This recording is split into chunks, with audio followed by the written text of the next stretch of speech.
Welcome to TZ24 TV. నేను మీ దివ్య. నరసింహులపేట మండలం కేంద్రంలోని వంతడపల ముంగిమడుగు గ్రామాలలో బుధవారం రాజ్యలక్ష్మి శ్రీ లక్ష్మీ పరిధిలోని IKP సెంటర్ల ఆధ్వర్యంలో ఏర్పాటు చేసిన ధాన్యం కొనుగోలు కేంద్రాన్ని డోర్నకల్ ఎమ్మెల్యే రామచంద్ర నాయక్ ప్రారంభించారు.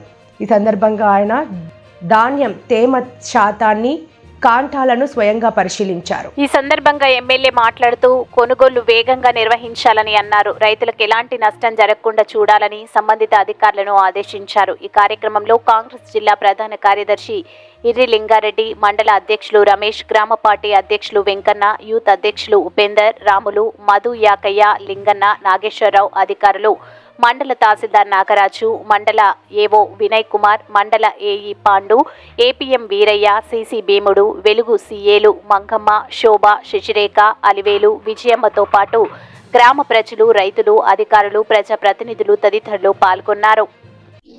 డిపార్ట్మెంట్ అధికారులకు, ఎస్ఐ గారికి, అదేవిధంగా IKP నిర్వాహకులకు, మరి కాంగ్రెస్ పార్టీ కుటుంబ సభ్యులకు, వంతర్ల గ్రామ మా అక్కలకు, అందరికీ పేరు నమస్కారం. ముఖ్యంగా రాష్ట్రంలో కొనుగోలు కేంద్రాలు గత 15 రోజులుగా ప్రారంభించినాం. మరి కొన్ని IKP కింద నిర్వహణలో ఉన్నాయి, కొన్నేమో PSCS మన కార్పొరేషన్ ద్వారా కొంత నిర్వహణలో ఉన్నాయి.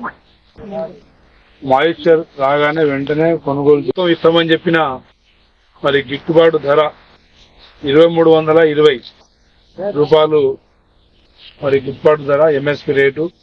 దానికి అదనంగా సన్నాలకు 500 రూపాయలు ఇస్తున్నాం. కాబట్టి ఒక సిస్టమ్ లో ఉండాలా, ఆ ప్రజాధనం దుర్వినియోగం కాకుండా ఒక సిస్టమేటిక్ గా మరి కొనుగోలు చేయాలని చెప్పి వారికి మరి ఆదేశాలు ఉన్నాయి. కాబట్టి రైతు పాస్బుక్ తో పాటు Aadhaar card, bank card, bank account book, మీ ఫోన్ నెంబర్.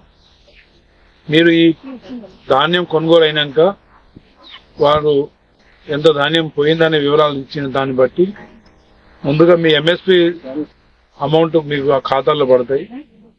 తర్వాత ఒక 10-15 రోజుల గ్యాప్ లో మీకు బోనస్ కూడా పడుతుంది.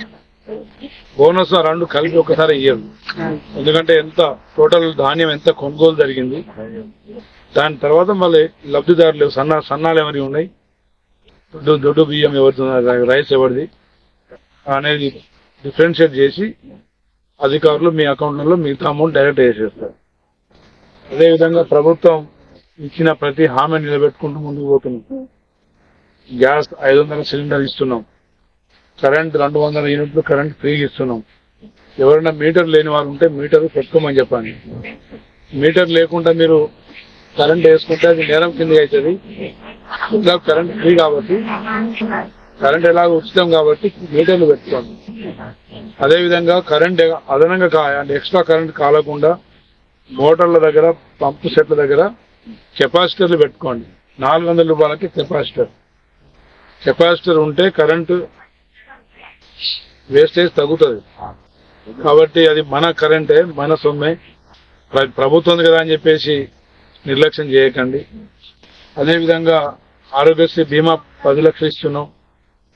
మా అక్కలకు RTC బస్సులో ఉచిత ప్రయాణం ఇచ్చినాం.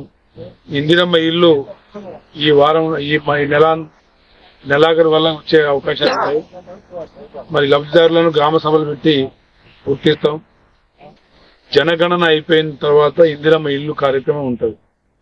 జనగణన గ్రామాల్లో అన్ని వివరాలు ఉన్నట్టున్నట్టు ఇవ్వండి, ఏం పర్లేదు. అప్పులు ఆస్తులు రెండు ఇవ్వండి, ఏం బాగలేదు. అదేవిధంగా మరి రుణమాఫీ చేస్తామని చెప్పినాం. 18,000 కోట్లు 20 లక్షల మందికి ఆల్రెడీ ఖాతాలు పడ్డాయి. ఇంకా చాలా మందికి పడాల్సినవి ఉన్నాయి. అవి కూడా డిసెంబర్ నెలాఖరు కల్లా ఆ డేటా కూడా తెప్పించి అది కూడా ఇచ్చే కార్యక్రమం ప్రభుత్వం తీసుకుంటుంది. వాస్తవంగా మొత్తం ఒకసారి పడాల్సి ఉండే కానీ టెక్నికల్ గా ఆ అకౌంట్లు సరిగ్గా రాక ఒకే ఇంట్లో 2-3 రుణాలు ఉండడం వల్ల, అది ఎక్కువ చూపించడం వల్ల, అదేవిధంగా అక్కడ బడ్జెట్ కూడా మొత్తం కేసీఆర్ గారు ఖాళీ చేసిపోయింది కాబట్టి అదొక కారణం కూడా ఉన్నట్టు చెప్పాలి. కాబట్టి కేసీఆర్ 8 లక్షల కోట్లు అప్పులు చేసిపోయింది. అయినా కానీ ప్రజల మీద ఎలాంటి Please subscribe to the TG24 TV. TG24 TV subscribe చేయండి. So please subscribe TG24 TV. అందరికీ నమస్కారం అండి, నేను మీ యాంకర్ నేహ. సో TG24 టీవీని సబ్స్క్రైబ్ చేసుకోండి. Thank you. Please do subscribe TG24 TV. Subscribe.